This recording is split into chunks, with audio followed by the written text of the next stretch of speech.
გამარჯობა, მოგესალმებით ეკომეგობრული პოდკასტიდან, რომელსაც წარმოგიდგენთ სპეციფიური ნარჩენების მართვის ასოციაცია Wasteless-ი. მე მის წამყვანი ნინო ბარჯაძე ვარ. დღეს საუბრობთ მოდაზე, უпростоრედ მდგრად მოდაზე და ქართული მოდის განვითარებაზე, მდგრადობის მიმართულებით და ჩვენი სტუმრები არიან ეკო ყუბანეიშვილი, Green Georgia აკადემიის თანადამფუძნებელი და მოდის ბიზნესის მდგრადი განვითარების ლექტორი. ჩვენი მეორე სტუმარი არის მარია მონიანი, რომელიც გახლავთ დიზაინერი და კოლაბის დამფუძნებელი. დიდი მადლობა რომ მოხვედით. საინტერესო და საჭიროებო საკითხზე სასაუბროთ. ამ მიმართულებით წინაზეც გქონდა სწრაფ მოდაზე და დღესაც შევეხებით, რა თქმა უნდა, ალბათ აქედანვე დავიწყებთ. და უკვე მეორეა, მოკლედ ამ ჩვენი პოდკასტების მცირე ისტორიაში უკვე მეორე ეპიზოდია, რომელიც ეძღვნება ამ თემას. თუმცა მგონია რომ ცოტა განსხვავებულად განვიხილავთ დღეს ამ ყველაფერს და მოკლედ მადლობა რომ მოხვედით და მოდი იქიდან დავიწყოთ ზოგადად სწრაფი მოდა რა არის და რატომ არის სწრაფი რა, ესე რომ ვთქვათ. პირველ რიგში უღრმესი მადლობა ამ გადაცემას, რადგან ცნობიერების ამაღლებისთვის უმნიშვნელოვანესია და საგრძნობლად ხელს შეუწყობს, რომ დავფიქრდეთ რიგ საკითხებზე, თუ რა არის სწრაფი მოდა, რა არის მდგრადი განვითარება და როგორ უნდა განვითარდეს ეს ინდუსტრია სწორად, ისე რომ ნაკლები ზიანი მივაყენოთ გარემოს. ზოგადად ბოლო ტენდენციები გვეუბნება იმას, რომ მოდის ინდუსტრია არის ნომერ მეორე ბიზნესი, რომელიც რომელიც გარემოს აბინძურებს. პირველი არის ნავთობის ინდუსტრია და ნავთობი და მოდის ინდუსტრია არის ერთმანეთთან კავშირში. და სწორედ აქედან არის სწრაფი მოდაც. რადგან ის ხელოვნური ქსოვილები, რომელსაც მოდის ინდუსტრია გამოიყენებს, იქმნება ნავთობის და გაზის ნარჩენები. სამწუხაროდ. როგორც დავწერთ, ვაცია პლასტმასა. კი ბატონო და ძალიან დაბინძურებული ქიმიურად, რომელიც არაერთ დაავადებას იწვევს და მავნეა ჩვენი განვითარებისთვის და ჯანმრთელობისთვის. ზოგადად სწრაფი მოდის ინდუსტრია გამოიყენებს ერთ-ერთ ქსოვილს, რომელიც არის 50% ამ ინდუსტრიაში, ეს არის პოლიესტერი. ჩვენ აღვნიშნეთ, რომ ნავთობი რატოა კავშირში, პოლიესტერი ზუსტად მიიღება ნავთობის ნარჩენებისგან და არის ქიმიურად დაბინძურებული. და სწრაფი მოდის ინდუსტრია, როგორც ვთქვით, 50%-ით გამოიყენებს პოლიესტერს ამ ქსოვილს. და რატო გაცილებით საშიში? იმიტომ რომ ღების პროცესი გულისხმობს ისევ ქიმიურ პროცესებს, რომელიც არის ძალიან საშიში. დღესდღეობით გვაქვს 8000-მდე, წარმოიდგინეთ, 8000 ქიმიური საღებავი, რომელთა უმრავლესობა არის ძალიან საშიში ჩვენი ჯანმრთელობისთვის. ევროპამ რამოდენიმე საღებავი დაბლოკა და შავ წიგნში შეიტანა, რამდენიმე 8000-დან. რამდენიმე სამწუხაროდ და არა ყველა, რომელიც შავ წიგნშია შეტანილი და რომელთა გამოყენება კატეგორიულად მიუღებელია, იმიტომ რომ იწვევს ონკოლოგიურ დაავადებებს, არაერთ ალერგიულ ფონს და სამწუხაროდ ევროპამ კი დაბლოკა, თუმცა დღემდე გამოიყენებენ აზიელები წარმოებაში ამ საღებავებს. ჩვენ ვთქვით, რომ პოლიესტერი არის ერთ-ერთი ყველაზე მასშტაბური გამოყენებადი და შემდგომი პროცესი არის ღების პროცესი. ზოგადად მე-19 საუკუნემდე იყო ყველაფერი ნატურალურ ბუნებრივ პროცესებზე, გქონდა მცენარეული საღებავები და გქონდა ნატურალური ქსოვილი. როგორც კი ინდუსტრიული განვითარება დაიწყო, ცხადია ინდუსტრიული განვითარება მნიშვნელოვანია, იმიტომ რომ ჩვენი კომფორტისთვის არის შექმნილი და უმნიშვნელოვანესია, ასევე ტექნოლოგიური პროცესები არის უმნიშვნელოვანესი, თუმცა გვავიწყდება რომ ყველაზე მნიშვნელოვანი რაც არის გავუფრთხილდეთ გარემოს და ნაკლები ზიანი მივაყენოთ. ანუ განვითარდეთ მდგრადად. მდგრადად განვითარდეთ და გამოვიყენოთ ნატურალური ქსოვილები, ნატურალური საღებავები, რომელთა უმრავლესობა დღემდე შეგვიძლია რომ აწარმოოთ, ეს არის მცენარეული საღებავები და ევროპა ამ სტანდარტით ვითარდება და სწორედ ეს უნდა დავნერგოთ ჩვენ. ერთია დავნერგოთ, მაგრამ უნდა გავიხსენოთ ისტორია. ჩვენ გვაქვს უდიდესი ისტორია ქართველებს, იმიტომ რომ წარმოიდგინეთ, ჩვენ ვამუშავებდით ჯერ კიდევ პირველ საუკუნეში კოლხურ სელს და იყო არაჩვეულებრივი ეს ტექნოლოგია და ექსპორტზედაც გაგვქონდა. სელი ახლა ფაქტიურად ამოღებულია რა. ეს არის ტილო, ძალიან მცირე რაოდენობით მოიხმარენ, თუმცა რამოდენიმე ქვეყანა აწარმოებს და სელი რატომ არის კარგი? ის არის ჯანმრთელობისთვის. აი ჩვენ როდესაც ვსაუბრობთ ხელოვნურ ქსოვილებზე, გვავიწყდება ბუნებრივი ქსოვილების, აი მთელი სიკეთეები, იმიტომ რომ ბუნებრივ ქსოვილს აქვს ყველაზე კარგი თვისება, ის კარგია ჯანმრთელობისთვის. როგორც საკვებია კარგი ჯანმრთელობისთვის, ბუნებრივია ჩვენი ორგანიზმისთვის და რაღაცა შარმობის კონფლიქტში. არის არ არის ალერგიული, რომელიც არის უმნიშვნელოვანესი ბავშვთა ტანსაცმლის წარმოებაში და რაც ყველაზე მნიშვნელოვანია, ულტრაისფერ სხივებს ის ირეკლავს და აი მავნე დასხივებისგან იცავს სხეულს. პოლიესტერი პირიქით იზიდავს, ხო? და აი პოლიესტერის შემთხვევაში სხეული არის სრულ ვაკუუმში, არ სუნთქავს და იწვევს არაერთ დაავადებას, იმიტომ რომ ეს ქიმიური პროცესები ვითარდება და პოლიესტერზე კიდე მინდა დავამატო, ის იმდენად ქიმიური ქსოვილია იღების პროცესის.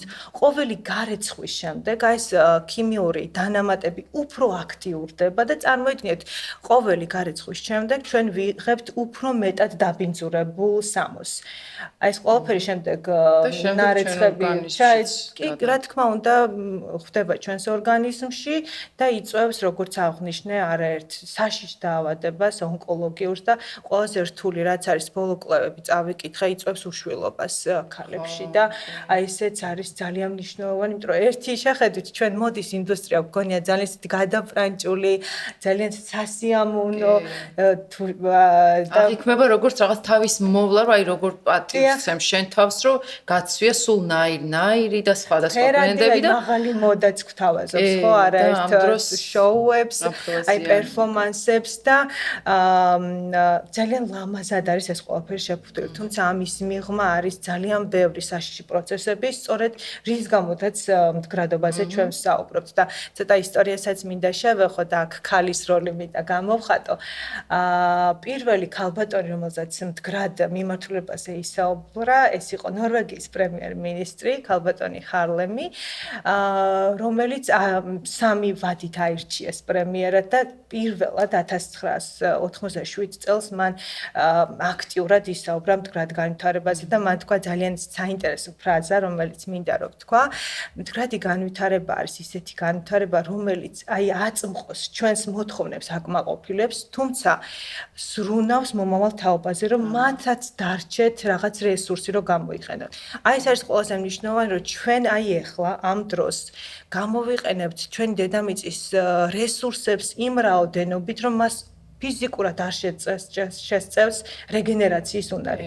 ანუ ვერ განახლდება და სწორედ ეს არის ყველაზე მნიშვნელოვანი, რომ ჩვენ აი ეხლა გამოვიყენოთ ჩვენი დედამიწის რესურსების ის რაოდენობა და ისე აზრიანად, რომ მომავალ თაობებზედაც ვიფიქროთ, იმიტომ რომ ეს არის უმნიშვნელოვანესი და ბოლო კვლევები, რაც წავიკითხე, იყო საგრძნობლადაც კატასტროფული, რომ 2030 წლისთვის თუ ჩვენ აი ესე განვითარდით, ოკეანეში იქნება იმ რაოდენობის პლასმასი და ნარჩენი რამდენი თევზიც. კი. წარმოიდგინეთ, როგორი საშიში პროგნოზებია. სწორედ ამიტომ ჩვენ უნდა ვისაუბროთ ამ თემაზე და არა მხოლოდ ჩვენ, ეს არის მთავრობების გადასაწყვეტი და ჩვენ ვიცით, რომ გაერომ მიიღო 17 მიზანი, რომელიც არის უმნიშვნელოვანესი და გარკვეული ციკლი გვაქვს 2025 წლიდან იწყება ეს ციკლი და უნდა დასრულდეს 2030 წელს. ჩვენ ამას ვეძახით მოდის ინდუსტრიაში დეტოქსიკაციას, რომ აი ამ მდგომარეობიდან ჩვენ გამოვიდეთ და სწორად განვითარდეთ, ისე რომ დღევანდელი მოთხოვნები დავაკმაყოფილოთ, მაგრამ ვიზრუნოთ მომავალ ჩვენს შვილებზე, ჩვენს მომავალ თაობაზე, რომ მათაც დარჩეთ რაღაც რესურსი, იმიტომ რომ ფიზიკურად დედამიწას აღარ შესწევს განახლების უნარი, იმიტომ რომ ძალიან ქაოტურად ვითარდება ეს პროცესი. ნამდვილად, ძალიან საინტერესო შესავალი იყო, ასე ვთქვათ, ამოხილვა, ეხლა ნელ-ნელა ალბათ ჩავალთ მერე სიღრმეებში და მე სულ ამბობ ხოლმე, რომ მდგრადობის ერთ-ერთი ალბათ თუ არა პირველი, ერთ-ერთი ძირითადი მნიშვნელოვანი ფაქტორი არის ადგილობრივობა, ასე ვთქვათ, ადგილობრივი წარმოება, იმიტომ რომ ტრანსპორტირება კიდევ ცალკე ძალიან დიდი პრობლემაა. ყველაფერი საიდანღაც მიგვაქვს, მოგვაქვს და თავისი ემისიებით წამყვანი როლი უჭირავს გარემოს დაბინძურებაში და ამ მიმართულებით ძალიან სასიამოვნოა, როცა ადგილობრივ დიზაინერებს, რომლებსაც იცი როგორ ვიტყვი, აი დიზაინერები რაღაცა ისეთი უფრო შემოქმედებითი ხალხია და უჭირთ ხოლმე დამენეჯმენტება რაღაცეების რა და აი ძალიან კარგია კოლაბი მაგ მხრივ რომ ეხმარები სხვა დიზაინერებსაც იმაში რომ აი ეს რაღაცა ტექნიკური მხარეები ასე ვთქვათ რა ისად გავყიდო როგორ მოვიზიდო მომხმარებელი და მარკეტინგი და ის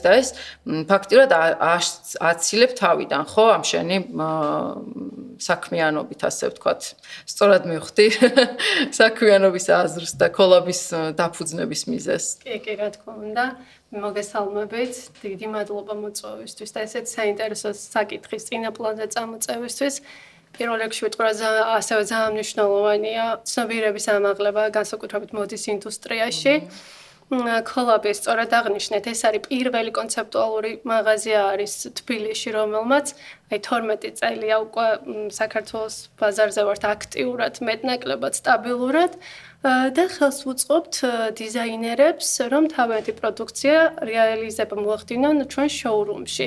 უკვე არაერთი დიზაინერი შემიძლია მაგალითად მოვიყვანო, რომელმაც პირველი ნაბიჯები ჩვენს პლატფორმაზე გადადგა და დღეს უკვე დამოუკიდებლად ოპერირებენ წარმატებით ქართულ ბაზარზე. და ეს მიზანი თუ მისია არ მინდა რომ დაიკარგოს და დღემდე აქტიურად ვცდილობთ რომ დავეხმაროთ დამწყებ დიზაინერებს. ამასობაში ჩვენს მეც დიზაინერი ვარ მათ შორის და ჩემი ბრენდიც კოლობთან ერთად გაიზარდა და მაქსიმალურად ვცდილობ ჩემი პრაქტიკული გამოცდილებით თუ თეორიული თუ როგორც რომ მათ რაღაცა ნაბიჯებში დავეხმარო ანუ ეს კოლაბი ზოგადად გულისხმობს იმას, რომ ყველა დიზაინერის ნამუშევრები შესაძლებელი რომ ერთად მომხმარებელმა ნახოს თქვენს შოურუმში, ხო? და დაახლოებით აი რა დონეზე არის, ახლა რადგან ამდენ დიზაინერთან გაქვს შეხება პროფესიიდან გამომდინარეც, რამდენად არის ზოგადად აი ფიქრში, ასე ვთქვათ, თუნდაც შეიძლება განხორციელებაში არა, აი ეს მდგრადობის ელემენტი და იმაზე ზრუნვა, რომ იყოს პროდუქცია უფრო მდგრადი. თუ ჯერ კიდევ ძალიან ახალია ეს ყველაფერი ჩვენთვის. ისიც როგორ არის, აი წარმოებლება, დიზაინერები უფრო ცდილობენ, მეტნაკლებად ახლა ახალგაზრდა დიზაინერები ყველანაირი ხელმისაწვდომია. ხო, რაღაცა კვლევები ისინი უფრო ეცნობიან ამ თქვათ ინფორმაციას და ხვდებიან რამდენად მნიშვნელოვანია, მაგრამ მეორე მხარეს არის მომხმარებელი. თქვათ ჩვენ მათ გარეშე, ანუ ბრენდი ვერ განვითარდება, ხო? შესაბამისად მე რაც არ უნდა ვეცადო რომ ვიყო მდგრადი მოდის მიმდევარი ბრენდი თუ მომხმარებლის ცნობიერება არ იყო იმ დონეზე ამაღლებული რომ მან გარჩევა იცოდეს რომ თქვა რატომ უნდა შეიძინოს იმ რაღაც კონკრეტული ნიშანი აქვს ხო თქვა როცა ეკომეგობრული ბრენდია რატომ უნდა გადაიხადოს ცოტათი მეტი სხვა ბრენდთან შედარებით ხო თუ ეს ცნობიერება მისი არ იყო ამაღლებული ჩვენ ვერ გავიზრდებით და რაც არ უნდა ვეცადო რომ აი ნახეთ მე როგორც მაინც პატარა ბრენდი ვარ მაქსიმალურად ვცდილობ რომ ბუნებრივ ქსოვილებზე ავაგო თქვა ჩემი კოლექცია ამისთვის მეტ რესურსს ვხარჯავ იმიტომ რომ ეს ბუნებრივი ქსოვილი მეტი ღირს შესაბამისად ტექნოლოგიური თქვა დამუშავებას რაღაცა სხვანაირი უნდა მაგრამ შემდეგ ეს მზა პროდუქცი საკმაოდ ძვირფასი მიმოქვს მომხმარებლამდე და ის მაინც თქვა არჩევას აკეთებს ფასი საკმაოდ წამყვანია რა ჩვენს რეალობაში რაც არ უნდა ვიძახოთ რომ ეს კონკურენტი არ არის ის ონლაინ მაღაზიები დაბალფასიანი ისინი სამწუხაროდ მაინც ძალიან დიდი კონკურენტია იმიტომ რომ პატარა ბაზარი ვართ და ვერ ხდება რა, ანუ მაინც ფასი არის ხოლმე გადამწყვეტი და თუ ეს ცნობიერება არ ამოხდა ჩვენ ბრენდებს ეს არ შეგვიძლია არ შეგვწევს უნდა იმის რომ თქვათ განათლების კუთხით მოკლედ ჩვენ ვერაფერი შეგვიძლია გარდა რაღაცა მარკეტინგული ისინი მიმართულებები თუ იმის ისე ხა მატერია ვახსენეთ და რამდენად ადვილად მოსაძიებელია ნატურალური ქსოვილები მე ნუ ცალკე ძალიან დიდი თემაა ნატურალური რომ არ ნიშნავს მაინც და მაინც სასარგებლოს, ესე ვთქვათ. ნუ მაგაზეც ჩაშლები და ბევრმა არც იცის. აი მე მოვიყვანე ხა მაგალითს რა, რატო ვამბობ ხოლმე ამას. ამას წინათ ვიდეო დავდე ამ თემაზე, რომ აი მიკროპლასტმასა როგორ თითქმის ყველაფერში რაც ჩვენ გვაცვია და ნუ ბევრმა მომწერა, რომ არა მე ყოველთვის ყიდულობ ბამბის ტანსაცმელს, რაღაცა, ნუ გასაგებია რომ ჯერ ერთი რომ ყოველთვის ბამბის ტანსაცმელს ვერც იყიდი, აი რა ვიცი, არის რაღაცა ისეთი აიტემი ნივთები, აი ბიუსხალტერი მაგალითად სრულად ბამბის, იმას რეზინა მაინც ჭირდება, ხო? ყველაფერს თავი და ელასტიური იყო. ხო, ყველა ვარიანტში შეიცავს რაღაცა სინთეტიკურ მასალას, მაგრამ კარგი დავუშვათ ვიპოვე სრულად ბამბის რაღაცა მაისური, მაგრამ აი ეს ბამბა როგორ არის მოყვანილი, რომ იქ რაღაცა კატასტროფული რაოდენობის პესტიციდებია გამოყენებული ამ ბამბის მოყვანაში, მე პირადად ვერ ჩამოვიყალიბე ჩემი ზუსტი აზრი, აი მაგ შემთხვევაში ის დაბინძურებული ბამბა ჯობია თუ ეს პლასტმასას ქსოვილი, აი მაგ მიმართულებით რა. აი, ეხლა გეტყვით ბამბის შემთხვევაში რა ხდება. ერთი ბამბის მაისურს ალბათ ჩვენი მსმენელი გაოცდება, ჭირდება 2700 ლიტრა წყალი. ხო. ხოლო ერთი ჯინსის წარმოებას და ჯინსიც ბამბაა, ხო? უკეთეს შემთხვევაში უნდა იყოს ბამბა. ჭირდება 10000 ლიტრამდე წყალი და რატო? ზოგადად ბამბის წარმოების პროცესი არის ძალიან საინტერესო, იმიტომ რომ და რატო არ განვითარდა ჩვენთან ბამბის კულტურა. ბამბას ჭირდება დაახლოებით 250 დღე რომ ის იყოს მზის შუქზე. მას ძალიან უყვარს მზე, მაგრამ ამავდროულად ძალიან უყვარს წყალი. და ეს მორწყვის პროცესი მოიხმარს ძალიან დიდი რაოდენობით წყალს. გარდა ამისა, როგორც ხილს და ბოსტნელს ჩვენ სასუქებით ვაჯერებთ, რომ კარგი მოსავალი მივიღოთ, ასევეა ბამბის შემთხვევაში. თუმცა ბამბის შემთხვევაში თვითონ ნაყოფსაც კი ქიმიურად ამუშავებენ, რომ მან კარგი ნაყოფი მოგცეს და ბევრი ბამბა მოვიდეს. ამიტომ აქვე ჩავრთოთ მოდი ეკო ახლა ის ამბავი წეღარაზეც საუბრობდით რომ ძირითადად აი ასეთ პლანტაციებში დასაქმებული არიან ბავშვები რომლებიც ამ პესტიციდებს სუნთქავენ და ხა წინა ეპიზოდში ჩვენ ბიომეურნეობაზე საუბრობდით და ჩვენმა სტუმარმა თქვა რომ ძალიან ბევრ განვითარებულ ქვეყანაში ფერმერობა არის ნომერ მეორე რისკის შემცველი პროფესია ზუსტად იმიტომ რომ აი ამ ქიმიურ საშუალებებთან გვაქვს შეხება და აქ საუბრობთ თან ბავშვებზე, რომლებიც აი ამ მზის გულზე, რომელი ქვეყნის მაგალითი იყო რაღაც საუბრობდი. ეხლა გეტყვით. ბანგლადეში. აი სწორედ ამ ბამბაზე რო ვთქვათ, ბამბა იყოფა ორ კატეგორიად. ეს არის ორგანული ბამბა, რომელიც თითქმის შეუძლებელია რომ მოვიპოვოთ. მხოლოდ რამოდენიმე მაღალი მოდის სახლი აკეთებს მსგავსი ბამბით კოლექციებს და ესეც იშვიათია, მაგრამ ძირითადად თითქმის 80% ჩვენ გვაქვს არაორგანული ბამბა, რომელიც აი ქიმიური დანამატებით არის და ისიც საშიშია ჩვენი ჯანმრთელობის. თუმცა უკეთესია ვიდრე პლასტმასი. მოდი შევთანხმდეთ, რომ მაინც ბამბა და მაინც რაღაც დოზით თავისი სიკეთეები აქვს შენარჩუნებული, იმიტომ რომ აი ჩვენ აღნიშნეთ რატოა ნატურალური კარგი, იმიტომ რომ მას აი ეს ყველა ჯანმრთელობის კარგი შენარჩუნებული აქვს, თუმცა ეს ქიმიური დანამატები რაღაც დოზით აი ამ სასარგებლო თვისებებს მას უკარგავს. რაც შეეხება ბამბის წარმოებას, მოდის ინდუსტრიაში ჩვენ ვთქვით, რომ პოლიესტერი არის 50% სწრაფ მოდის შემთხვევაში, ხოლო აი slow fashion-ს, რასაც ვეძახით ნელ მოდაში, ნელი მოდა გულისხმობს თავის თავში, რომ ნატურალური ქსოვილი გამოვიყენოთ, რომ იყოს ხანგრძლივი და რაც ყველაზე მნიშვნელოვანია, შემდგომში გადამუშავებადი. და აქაც 50% არის ბამბაზე და სამწუხაროდ არაორგანულ ბამბაზე. და ყველაზე მნიშვნელოვანი რაც არის აზიის ქვეყნები, უზბეკეთი, ტაჯიკეთი და მსგავსი ქვეყნები აწარმოებენ ბამბას და სამწუხაროდ რამოდენიმე წელი მათი ბამბა ევროპამ დაბლოკა. იმიტომ რომ ჩავიდნენ, შეამოწმეს ხარისხის კონტროლმა და ნახეს რომ პლანტაციებში მუშაობენ ბავშვები.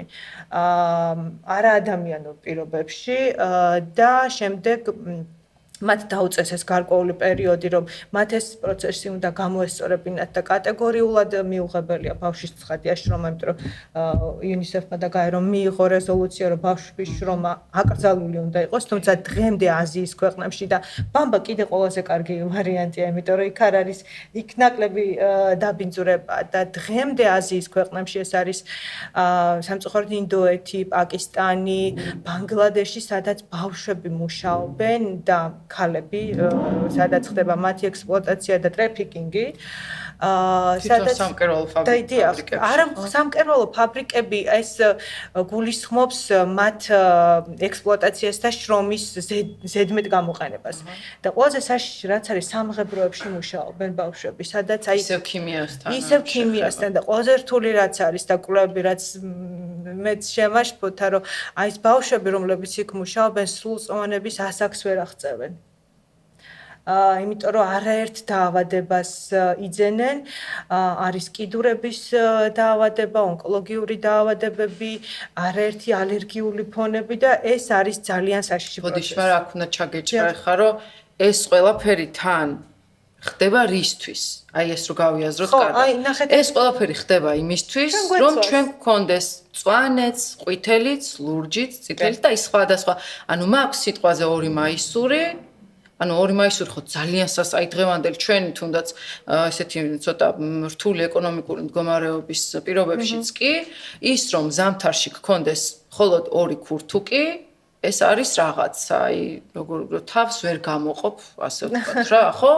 ანუ არა და სხვაობა არის მხოლოდ იმაში, რომ უბრალოდ ესეთიც გინდა აქ ესეთი ღილი მომწონს, ანუ და აი ამ ყველაფრის გამო სადღაც ბავშვები, ასე თან 1 და 2 არა, ხო? მასობრივად არის საკლავე საუბარი, ვერ აღწევენ სრულწლოვანებამდე. ნუ აი არ ვიცი, ამაზე თვალსაჩინო რა შეიძლება იყოს. წარმოიდგინეთ 270 მილიონი ბავშვია დასაქმებული და აი აქედან 150 მილიონი ბავშვი მუშაობს იმ სამუშაოზე, რომელიც კატეგორიულად მიუღებელია არა მხოლოდ ბავშვისთვის, არამედ დასრული ადამიანისთვის. და სწორედ ეს არის მოდის ინდუსტრია და სწორედ ამაზე უნდა ვისაუბროთ აქტიურად და როგორც მარიამ თქვა, ყველაზე დიდი პრობლემა და ცხადია მარიამს მე აქ ვეთანხმები, დიზაინერებს, როდესაც მე ვესაუბრები, რატომ ვერ გადადიან ისინი მდგრად განვითარებაზე, ნატურალურ ქსოვილზე, სწორედ ეს არის ცნობიერების დაბალი დონე. ყველაზე უმნიშვნელოვანესი პრობლემა და არჩევანი. რომ მე შემიძლია რაღაც გარკვეულ თანხად ვიყიდო გარკვეული ფეიქი, რომელიღაც ერთი ბრენდის და არჩევანი არ გავაკეთო ნატურალურზე და ბუნებრივზე. აი ეს ცნობიერება უნდა შეიცვალოს, რომ ჩვენ სწორად განვითარდეთ. აი ხა მატერიები ზღან მივეპარეთ ასე ვთქვათ მაგ თემას, რამდენად მოძიებადია ნატურალური ქსოვილები საქართველოში? მეტნაკლებად თუ დაგჭირდა მოიძიებ, მაგრამ ესეთი სიტუაცია, რომ რო გჭირდება ოფიციალური დოკუმენტი, რომ რა შეიცავს ეს მასალა, ანუ რეგულაცია საქართველოში არ არსებობს იმის, რომ დამადასტურებელი დოკუმენტი ოფიციალურად მოგცეს ასე რომ გამყიდველს დავაწყო, იმიტომ რომ დავარქვი, იმიტომ რომ მაინც შუამავლები არიან ესეც. ანუ რეალურად იმპორტზე რო შემოდის პროდუქცია, ანუ გამბაჟებას ვერ გავლის თუ ის არ აქვს, რა თქმა უნდა, რა შემადგენლობის არის, მაგრამ თქვა დამწყები დიზაინერი რომ მიდის და აქ ადგილობრივად რო ყიდულობს, არავინ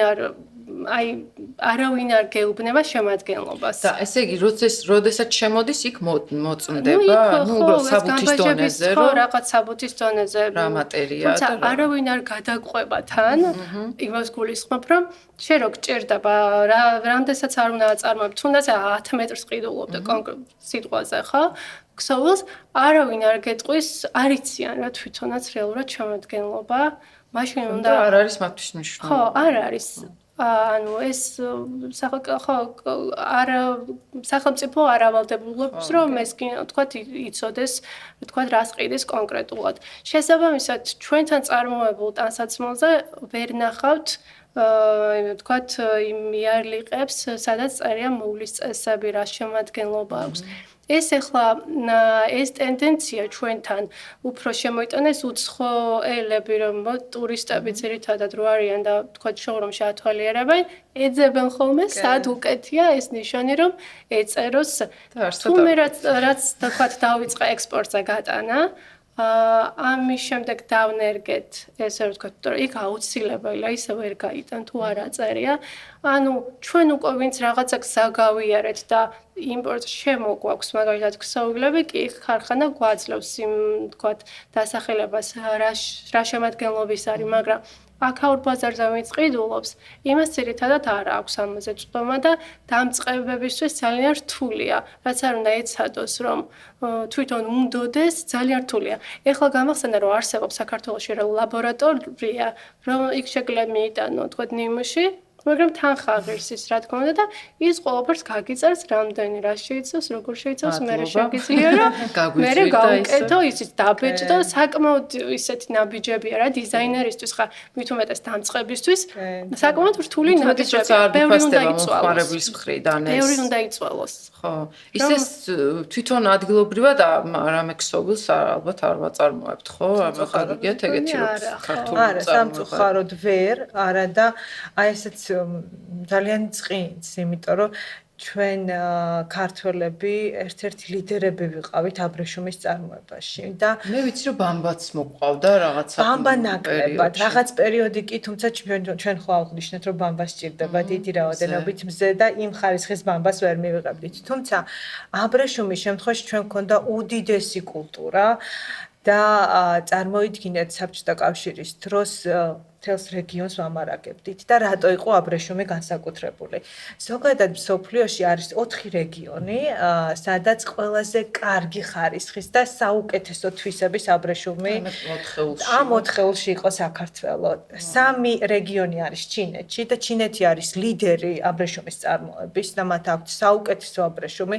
ჩინეთზე კი ვსაუბრობთ, რომ ყველაზე რაღაც ცუდი ხარისხის ქსოვილებსაც ამზადებენ, მაგრამ ჩინეთი არის ლიდერი აბრეშუმის წარმოების და ჩვენ სხვათა შორის ვიყავით ლიდერები და როგორც კი და სამწუხაროდ ძალიან ცუდი რამ შეგვემთხვა ერთი ისტორია როგორ გაქრა აბრეშუმი მაგალითად მოვყვები ჩვენ გქონდა აი რატო იყო ქუთაისში ხო ეს ინდუსტრიულ ზონაში იმიტომ რომ გარკვეული გადასახადებისგან იყო თავისუფალი და ექსპორტზე ძალიან აქტიურად გადიოდა და თუ შეიძლება ახალგაზრდა თაობას არ ახსოვდეს ყველა ბებოს სახლში ქონდა ჭია უვლიდა და აი თუთას კი და სწორედ ამიტომ იყო ყველგან აი ეს თუთა დარგული თუმცა ერთი წელი მე როგორც ვიცი ისტორია ესე მომიყვეს ერთი წელი თუთას შეეყარა რაღაც დაავადება და ნაყოფი არ გქონდა და ჭია ვერ გამოვკვებეთ შემდეგ დაიწყო რთული პერიოდი საბჭოთა კავშირის ბოლო პერიოდი გახლდათ და ცხადია მთელი ყველაფერი ჩამოინგრა და დაიკარგა ეს კულტურა და სამწუხაროდ აი ყველაზე მნიშვნელოვანი არის ახლა თანამედროვე გაგებით აი კრიზისულ დროს რას ვაკეთებთ და სწორედ ეს იყო ჩვენი პრობლემა რომ კრიზისულ დროს ვერ მოვიფიქრეთ რომ თუნდაც ნედლეული შემოგვეტანა და ჭიებისთვის ნაყოფი მიგვეცა ხო აი რითაც უნდა გამომგონი ხო იმ დროს იყო ძალიან რთული პროცესი ცხადია ნგრევის საბჭოთა კავშირის და სხვადასხვა პროცესები და სწორედ ამიტომ ეს კულტურა განადგურდა. არა და წეგან სელი ვახსენეთ კიდევ დღესდღეობით რამე არის იმ ძველი ჩვენი ასე ვთქვათ მემკვიდრეობითი ცოდნი და შემორჩენილი რომ სამწუხაროდ არა, იმიტომ რომ ჩვენ ეს კულტურაც დავივიწყეთ, არა და უმნიშვნელოვანესი იყო და რაც შეეხება აბრეშუმს წარმეთ ვახტანგ მე-6-ე რომელ საუკუნეში თან მაშინ ჩინელები ეს იყო მათთვის ყველაზე უძვირფასესი და საიდუმლო ფუძი ჩაკეტილი იყო ეგ მთელი. არავინ არ იცოდა როგორი წარმოებოდა და იჩუმად შემოპარვით შემოიტანა ჭია და შემდეგ განვითარდა ჩვენთან ეს აბრეშუმის წარმოება. და ამდენი საუკუნე მოდიოდა ეს ძალიან დიდი საუკუნების ისტორია გვაქვს და ჩვენ გვაქვს არაჩვეულებრივი მუზეუმი და თუ მსმენელს დიახ, ეხლა განახლდა ეს მუზეუმი და უდიდესი ისტორია და მე მართლა გული მწყდება რომ ეს კულტურა დავივიწყეთ და ჩვენ არაფერს არ ვაწარმოებთ სამწუხაროდ, იმიტომ რომ ჩვენ გვაქვს უდიდესი რესურსი. მე მგონი მატყლიც უნდა ვახსენოთ არა, ქართული. ქართული მატყლიც არის ძალიან კარგი, თუმცა თანამედროვე ტექნოლოგიებით, სამწუხაროდ, მთიან რეგიონებში დღემდე მოყავთ, ხო?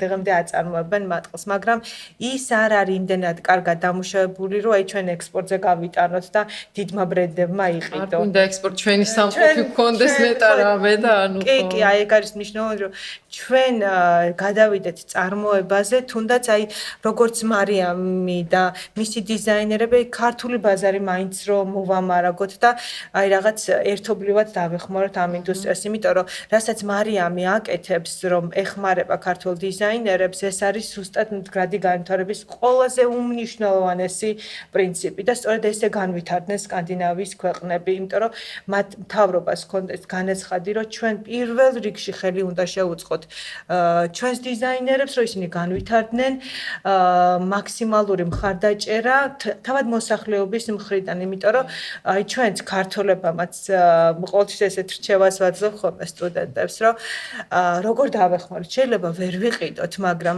თუნდაც ახლა თანამედროვე სამყაროში ყოველას გვაქვს სოციალური ქსელები, მოწონება, კომენტარი, გაზიარება, იცით რა მხოლოდ მნიშვნელოვანია ამ სტარტაპებისთვის, უმნიშვნელოვანესია. თხოვნა მექნება, რომ მხარი დავუჭიროთ თუნდაც კომენტარებით და რაც ყველაზე მნიშვნელოვანია გავაკრიტიკოთ კიდევაც, ოღონდ სასარგებლოდ, როდესაც ჩვენ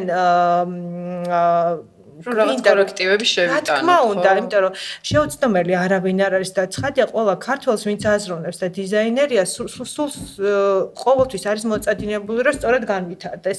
მე მაგალითად ჩემი რამოდენიმე სტუდენტი, რომელმაც და სხვა შორის მარიამის ჩემი პირველი სტუდენტი იყო და მას მადლობა რომ პირველში დაიწყო განათლების მიღება. ხო, რომ დაინტერესდა ზოგადად ამ საკითხით. და ეს არის ყველაზე მნიშვნელოვანი, რომ ჩვენ განათლებით ვიწყებთ და ჩვენი სტუდენტებიც, როდესაც ბრენდს ქმნიან, მე პირდაპირ ვეუბნები რა აქვს შეცდომა, თუნდაც ნაკერის, თუნდაც კონსტრუირების შემთხვევაში, რომ ნაკლები შეცდომა დაუშვან და სწორად განვითარდნენ და სწორედ ეს არის ჯანსაღი კრიტიკა, რომ მომხმარებელი შენ გეტყვის რა შეცდომას უშვებ, ისე კი არა გაგლანძღავს. ესეც ძალიან ცუდი ჩვევა გვაქვს სამწუხაროდ ქართველებს, რომ პირდაპირ აგრესიულად გადავდივართ, იმიტომ რომ ხელი შეწყობა არის მნიშვნელოვანი, რომ რაღაც ხარდაჭერა გამოვუცხადოთ, რომ სწორად განვითარდნენ, იმიტომ რომ მით უმეტეს სტარტაპისთვის, როგორც მარიამმა თქვა, რთული აქვს სოულის მოძიება, ძალიან რთულია შოურუმებში მონაწილეობის მიღება, ექსპორტზე გატანა. ამიტომ ლოკალურად მაინც ხელი შეუწყო. მე ჩვენ აქ ახლა ისეთი წრეს შევკარით, რომ ვინმე დამწყები დიზაინერი თუ გვისმენს და თუ უნდა რომ ეს მისი საქმიანობა არ იყოს რაღაცა დიდი დანაშაულის, ასე ვთქვათ, რაც მოდის ინდუსტრიას მიუძღვის დღესდღეობით, ხო? ზოგადად სოფლიო მოსახლეობის წინაშე. ამის ნაწილი თუ არ უნდა რომ იყოს, პირველი ეტაპი არის ცოდნის მიღება, მეორე ეტაპი არის სწორ ადგილას მოხვედრა, იმისთვის რომ იმ ადგილას, სადაც ეს თემები არის მნიშვნელოვანი და ძალიან კარგი გზა აქვს რა, ესე თეორიულად ახლა უცებ დავინახე ქართველი დიზაინერის გზა, მდგრადობისკენ, მდგრადი მოდისკენ, აქვე უცებ გაივლის ამ ყველაფერს და რაღაცა პრაქტიკულ ნაბიჯებსაც ვასწავლით, როგორ მე საერთოდ მგონია რომ ყოველთვის ვამბობ ხოლმე რომ ხარისხიანი პროდუქცია არის ყველაზე ეკომეგობრული რა, იმიტომ რომ რაც არ უნდა ახლა ნატურალური იყოს ის ბამბა, რომელთაც კერავ, თუ უხარისხვა საბოლოო პროდუქცია უკვე გამორიცხავს ეკომეგობრულობას, იმიტომ რომ ის მალე დაიშლება თუ როგორც ვქვია, დაიხევა და მოგიწევს ახლის ყიდვა და მთელი ამ მდგრადობის კონცეფცია ჩემთვის პირადად დგას ნაკლების მოხმარებაზე. რამდენად ასე ვთქვათ, ქართული ეს პროდუქცია, რაც იქმნება ქართული დიზაინერების მიერ, რამდენად არის აი ამ მიმართულებით ვდგრადი, ანუ რამდენად ხარისხიანი ტანსაცმელი იკერება. აი ამის თქმა მინდა და თან თუ იმასაც ჩავამატებთ აქ, რომ საკმაოდ ძვირია საშუალო მომხმარებლისთვის, თუნდაც არა მდგრადი პროდუქციაც, ხო? მაინც ძვირია, ასე ვთქვათ. რამდენად ამართლებს თავის ფასს ხარისხთან მიმართებაში ქართული პროდუქცია?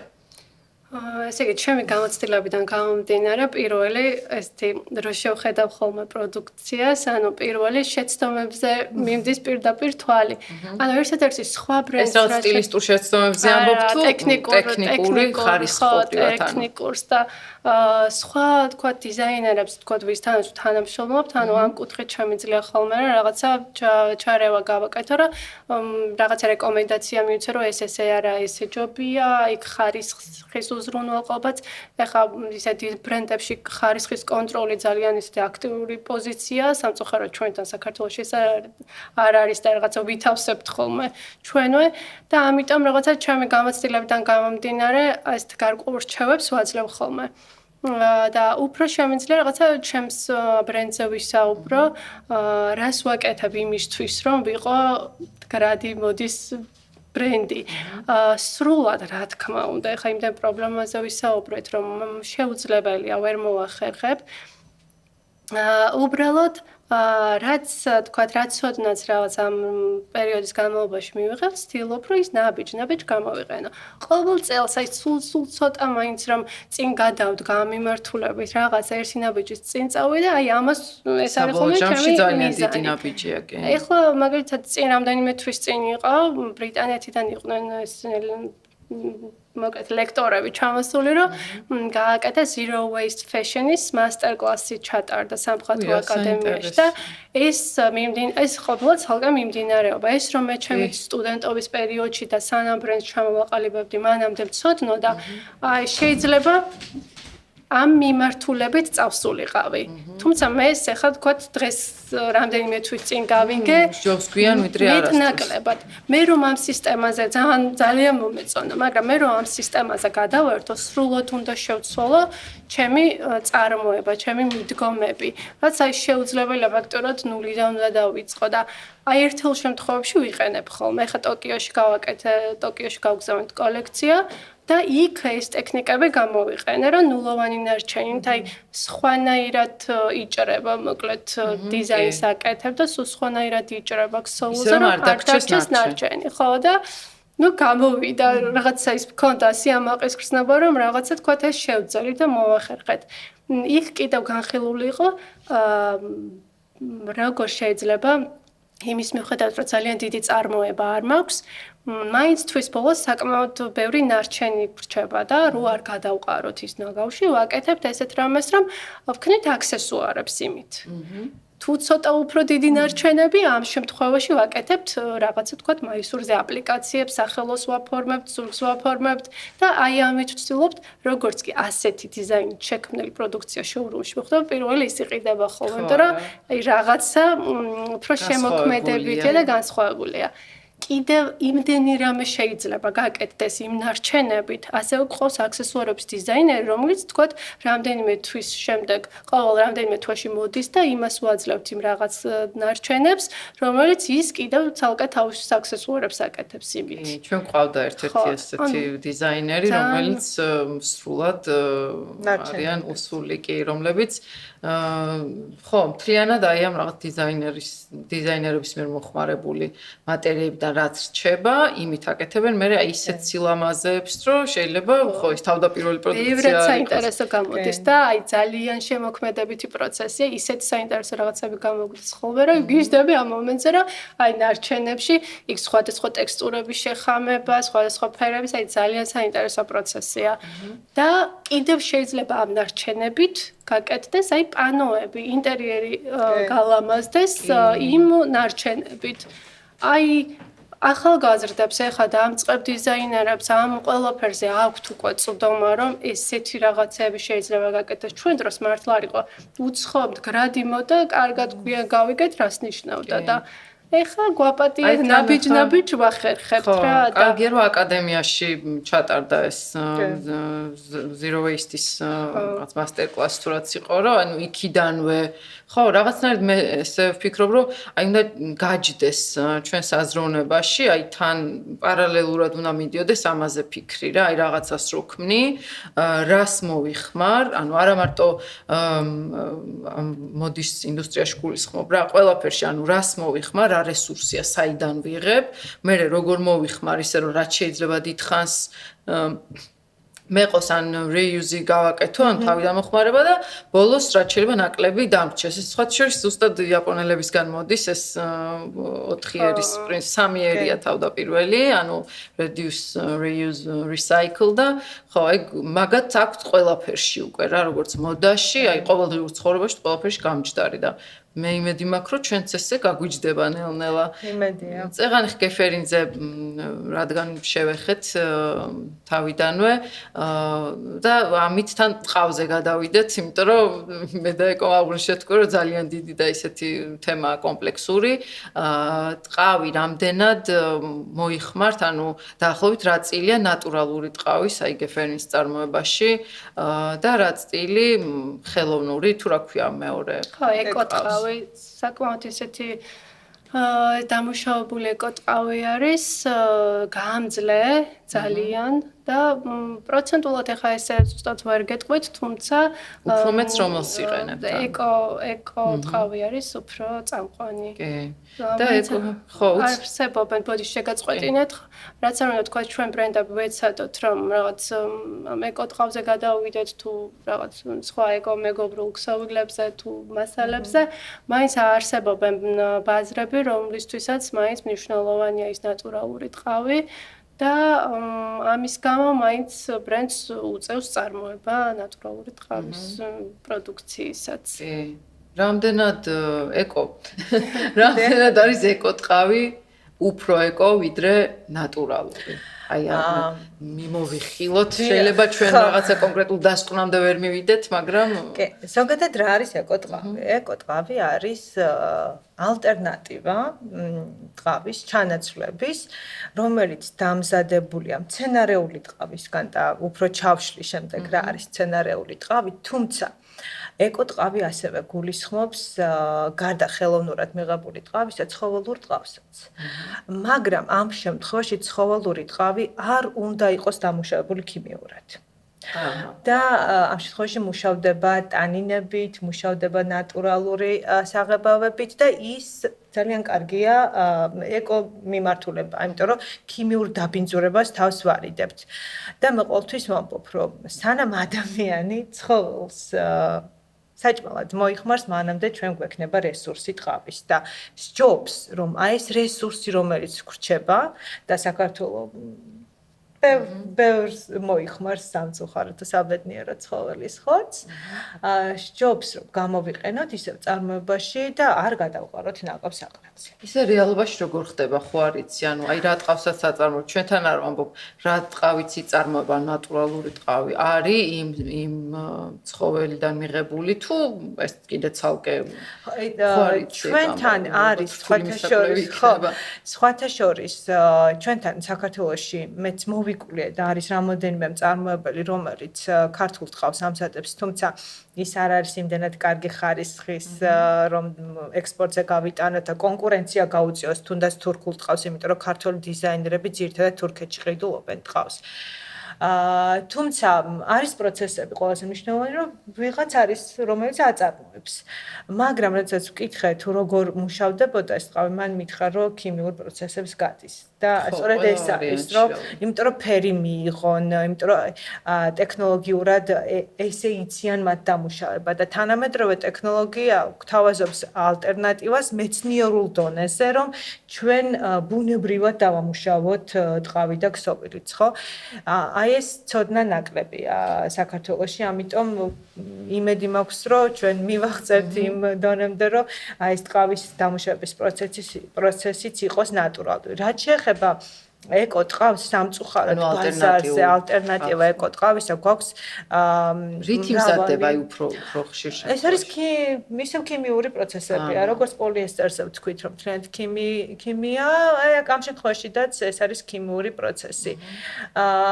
და არიან ბრენდები, რომლებიც ხარისხების მიხედვით არის იაფასიანი ეკოტყავი, რომელიც ძალიან მალე ფუჭდება და მე ცხადია ესეთ ტყავს რეკომენდაციას არ უწევ, იმიტომ რომ მას მხოლოდ ერთი სეზონი აქვს ვარგისიანობა და შემდეგ ისევ ნაკავსაპელზე ხდება, ხოლო დიდი ბრენდები, რომელსაც პრეტენზია აქვთ ხარისხზე, ისინი მოიხმარენ მაღალი ხარისხის ეკოტყავს და ამ შემთხვევაში ცხადია ეს მიდგომა ჩემთვის და ცხადია მდგრადი მოდის მიმდევრებისთვის მისაღებია და სწორედ გეფერინი ვიცი რომ მაღალი ხარისხის ამ ეკოტყავს გამოიყენებს რომლის სიცოცხლის უნარიანობა დიდია და სწორედ ეს არის ყველაზე კარგი მიდგომა მოდის ინდუსტრიაში რომ ჩვენ შევიძინოთ სამოსიც და აქსესუარიც რომლის ხანგრძლივობა იქნება სიცოცხლის უნარიანი დიდი ხანი ჩვენ მოვიხმართ და შემდეგ თაობებსაც გადავცემთ როგორც ინვესტორმა რო გასწავლა რომ რაც შეიძლება დიდხანს უნდა გქონდეს ესა თუ ის ხმაროთ და რაღაც სცენარეული ძალიან საინტერესო სცენარეული ტყავი. ზოგადად მეცნიერები ცხადია მუშაობენ უკვე წლებია ალტერნატივაზე თუ როგორ მივიღოთ ტყავი ისე რომ ცხოველი არ მოვკლათ და რაღაც ნაკლები ზიანი მივაყენოთ გარემოს, ხო? სწორედ ამიტომ აი ნარჩენებისგან, სცენარეული ნარჩენებისგან შეიმუშავეს ესეთი მიდგომა რომ ქმნია ტყავს.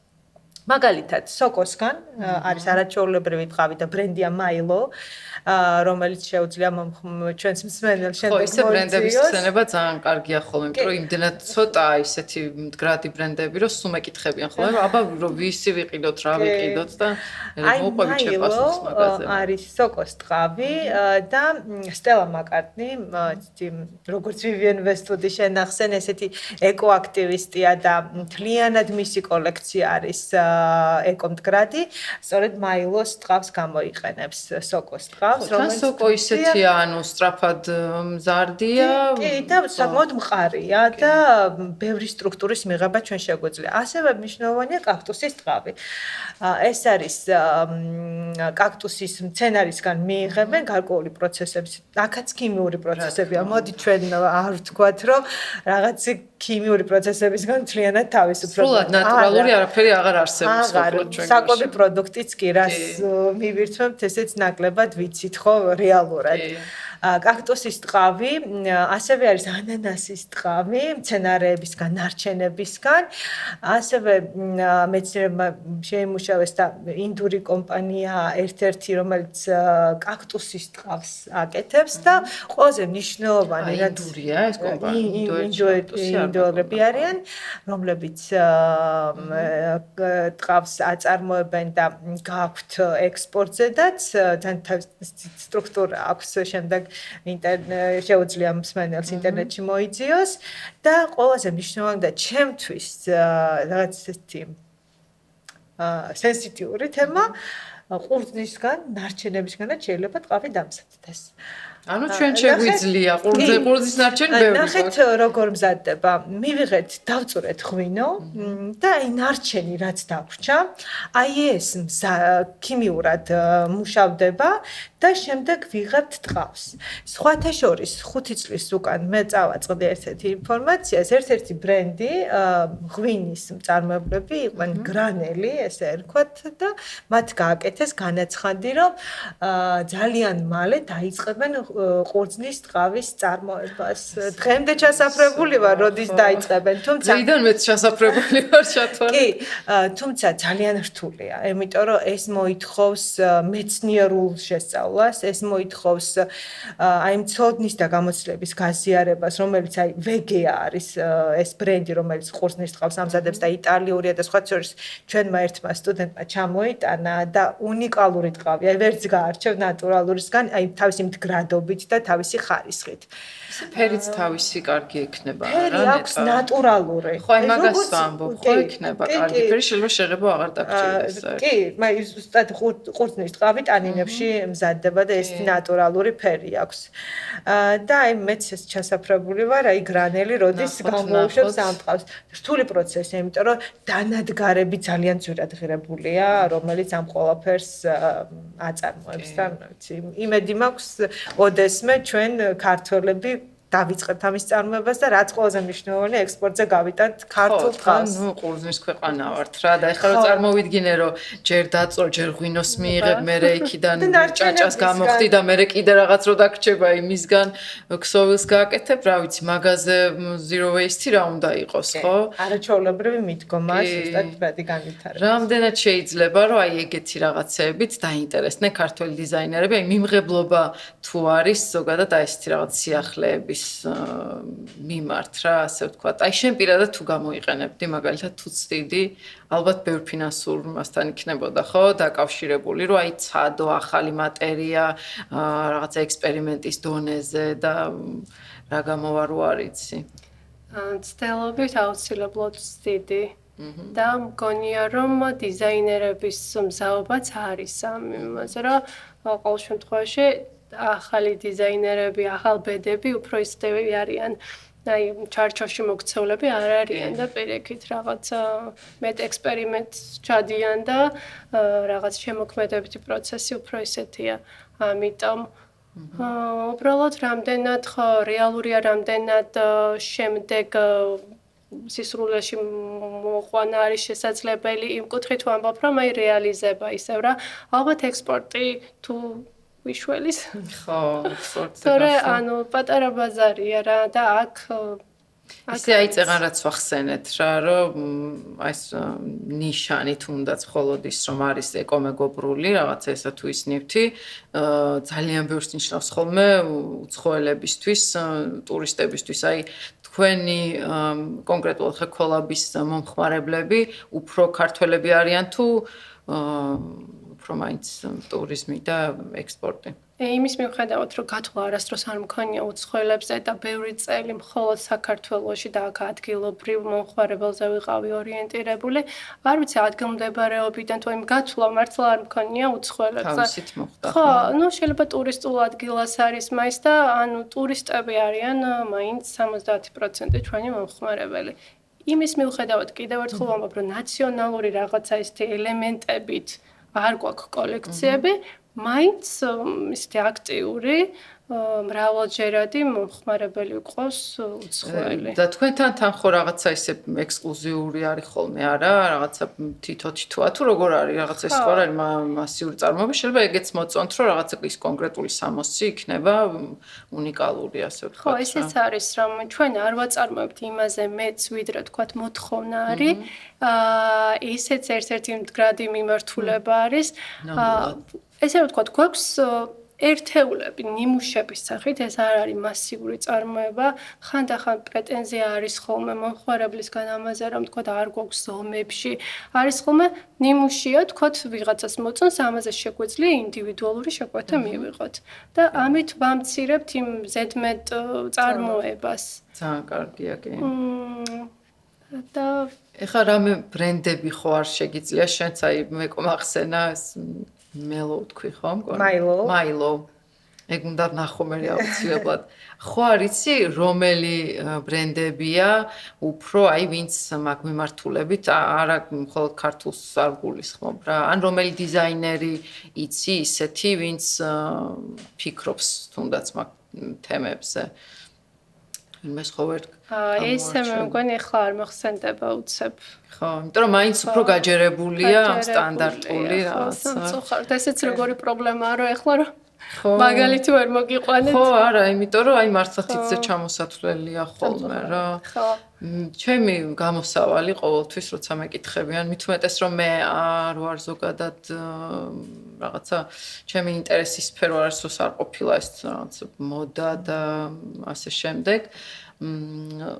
პირველ და ყველაზე ისე კარგ გამოსავლად ყოველთვის მესახება მეორადი ტანსაცმელი, რომელიც არის, აი რომ დავფიქრდეთ, ანუ პირველ რიგში ზოგავი რესურს, რაც ახლის წარმოებაზე უნდა დაიხარჯოს და მეორეს მხრივ არ აძლევს საშუალებას რომ ნაგავსაყრელზე წავიდეს, სადაც აი სხვათა შორის ეგეც უნდა ვთქვათ რა, წეგან პოლიესტერს და ბამბაზე რო ვთქვით, რომ აი ნეტა რომელი ჯობს ხო, პოლიესტერის ტანსაცმელი, ისევე როგორც მაგალითად პლასტმასის ბოთლი 354 წელი არ იხსნება.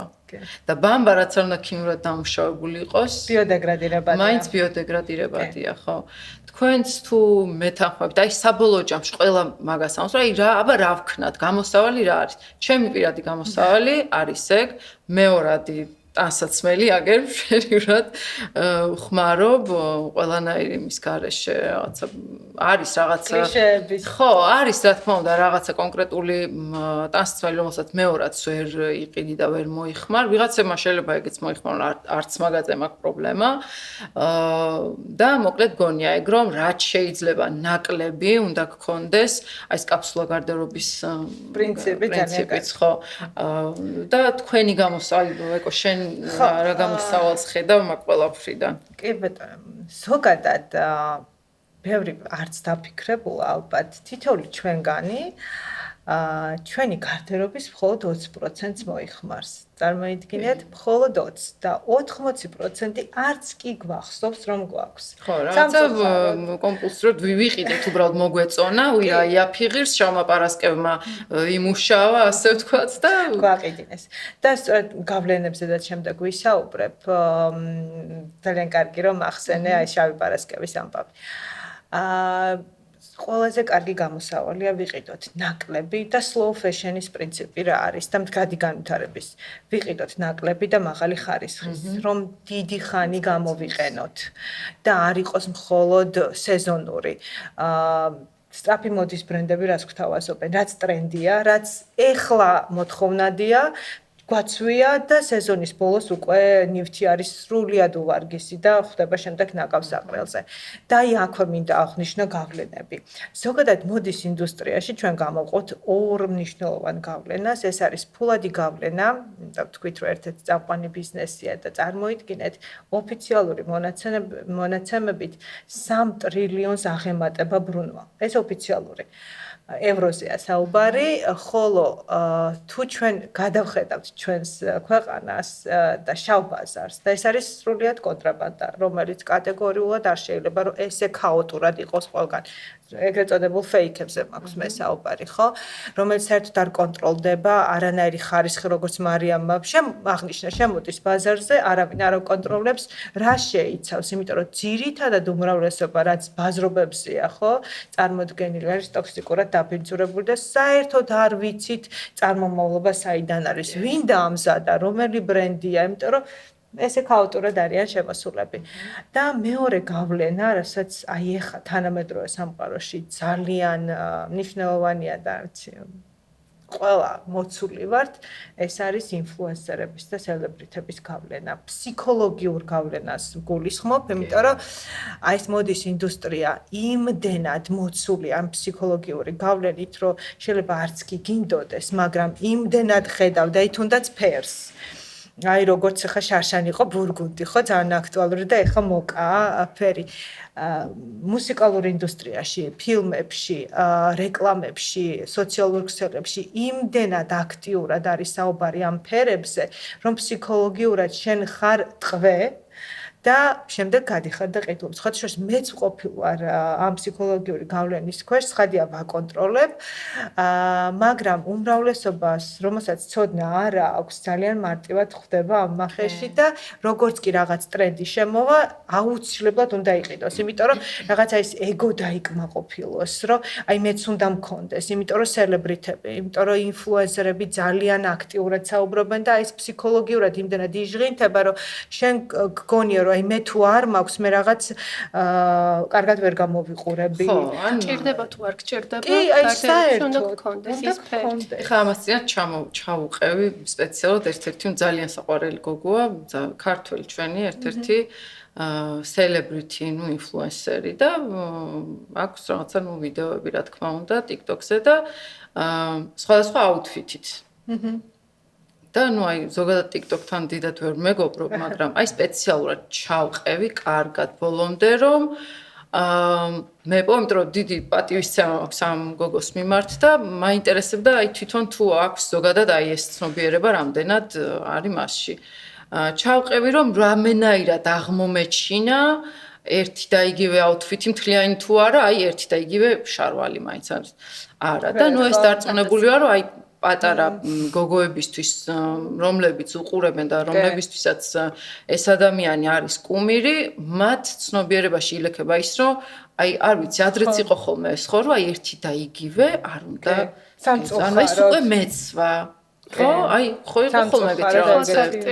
კი. ხო, და აი ეს ნელ-ნელა ამ ბავშვების ფსიქოლოგიაში ბავშვების კი არა ჩვენს ბევრჯერ ყოფილვართ. ზუსტად ამ გავლენებზე ვსაუბრობ და რატო მნიშვნელოვანია თუნდაც ქართველმა ინფლუენსერებმა გაითვალისწინონ თუ მოისმენენ ამ ჩვენს გადაცემას, რომ არ გაუწიონ რეკლამა და აქტიური აგიტაცია იმ ბრენდებს, რომელთაც არც იციან, სხვა შორის ერთ-ერთ ინფლუენსერს სახელს არ დავასახელებ, ერთ-ერთ ბრენდს Shein-ს, რომელსაც აქტიურად არეკლამებს და ყიდის.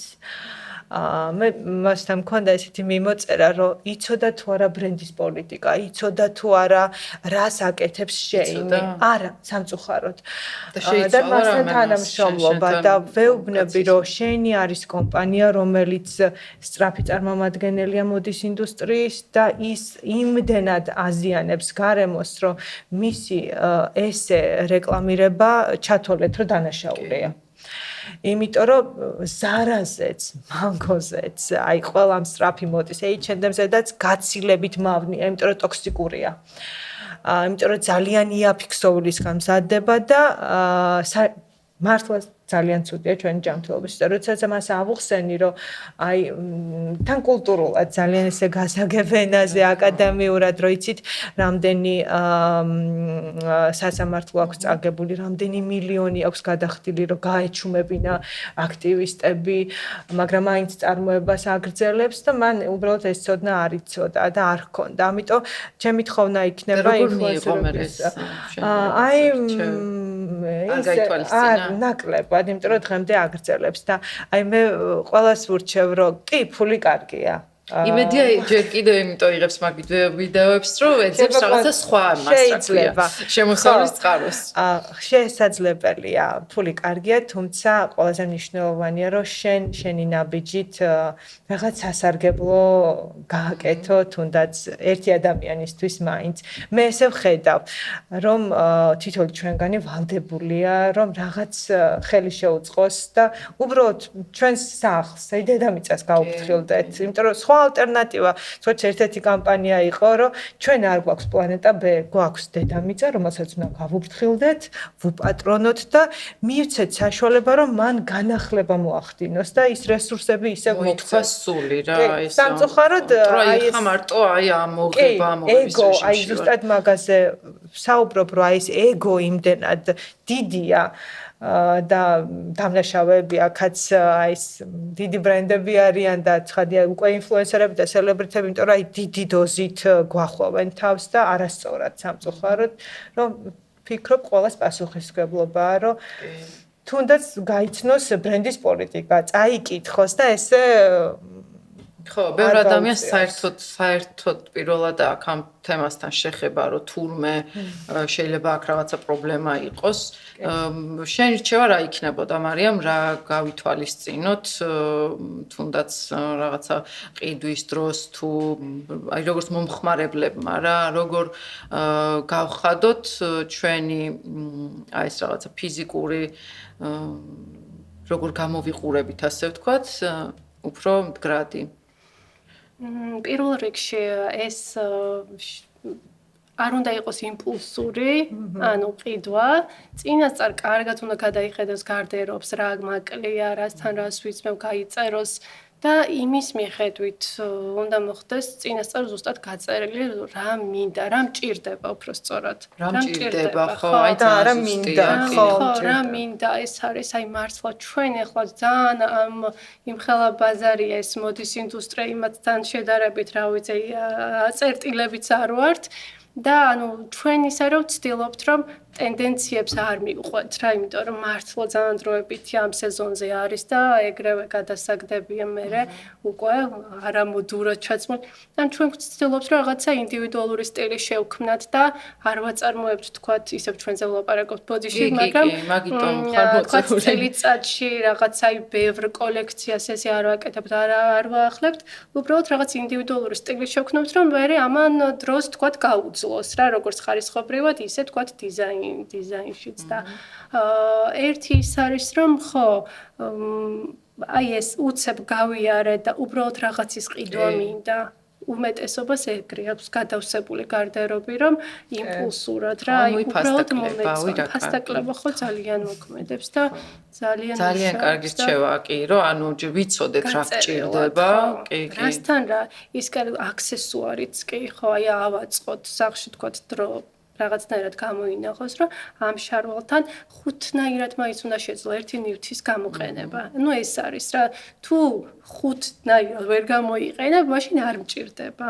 ეხლა ჩვენ ესეთი რაღაცა გავაკეთეთ, რომ თუ თქვათ ხშირად ახლა ბანკეტები აქვთ, თქვათ სკოლებს ამთავრებენ შეკვეთებზე, კაბებს მაგალითად ვუშლით და თქვათ ზედანაწილს ცალკე ორეულებად ვაკეთებთ ხოლმე, რომ აი ვეუბნებით, რომ აი კიდევ რო გამოიყენო და ისეთი მიუღებლობა აქვს, რომ ძალიან უჭერთ, რომ არა ანუ ეს გამჯდარია რომ იმას ბანკეტზე ჩავწვე მეორედ როგორანაირად არა და შეგიძლია რა ის კორსეტი მე ჯინსებზე გამოიყენო ზაფხულში ქვედაბოლო რაღაცასთან და აი მეტნაკლებად მოყვებიან მაგრამ ეს ტენდენცია ხო ანუ ამას აქტიურად მუშაობთ ამაზე რომ ეს შენ კიდევ გამოიყენო მართლა ძალიან ძნელია რომ იხდიან თქვა დიდ თანხებს და მე ეს უნდა ეკიდოს. რამდენჯერ მიფიქრია რომ რაღაცა ესეთი მეორადი ჩვენივე წარმოებულის რაღაცა ის გავაკეთოთ თქო გამოფენა გაყიდვასავით რომ გაქირავება რო იყოს არჩევანი. იცით რა მაგაზე რაღაცა ვიფიქრე, მაგრამ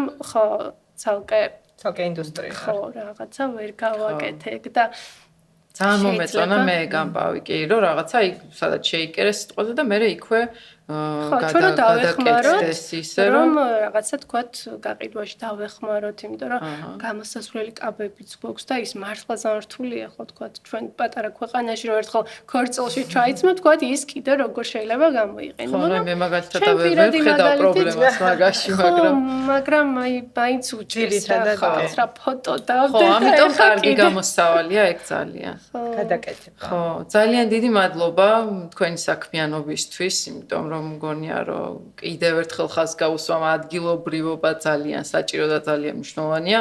მით უმეტეს თუ ამას დაემატება ის რომ ქსოვილიც კი გვექნება ადგილობრივი, ანუ წარმოიდგინეთ მთელი ხაზი შეიძლება აქვე შეიკრას და აღარც ტრანსპორტირება დაგჭირდეს, ეგ ალბათ იდეალური გამოსავალი იქნება. ექსპორტზე ძალიან ბევრი შეღავათი იქნება. აი როგორც ღვინოს ბევრი შეღავათი აქვს ქართულ ღვინოს ექსპორტზე, ესე იქნება სამოსი.